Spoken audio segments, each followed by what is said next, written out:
இன்னைக்கும் அனிமே படங்களுக்கு ஒரு பெரிய மார்க்கெட்டுங்கிறது இருக்கு.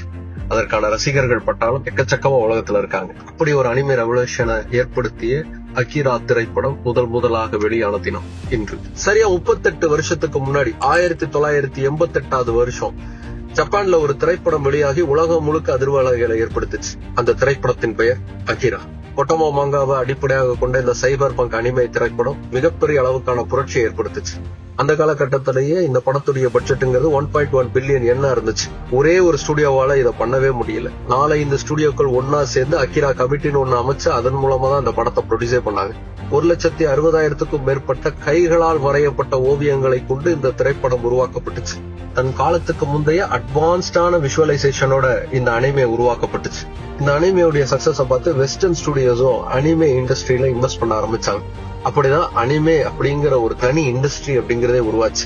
போக்கிமான், டிராகன் பால், நருட்டோன்னு அனிமேவை கொண்டாடக்கூடிய திரைப்படங்கள், சீரீஸ் எல்லாமே அதன் பிறகுதான் உருவாக ஆரம்பிச்சது. இந்த எல்லா சீரீஸ்லயுமே அகிராவுடைய ஏதோ ஒரு தாக்கம் இருந்துகிட்டே இருக்கும். ஏன் மேட்ரிக்ஸ் திரைப்படம் கூட அகிராவோட இன்ஸ்பிரேஷன்ல இருந்து தான் உருவாக்குனாங்க. அதனாலதான் ஜப்பான்ல அகிரா இல்லைன்னா மேட்ரிக்ஸே கிடையாதுன்னு ஒரு சொலவடையே உண்டு.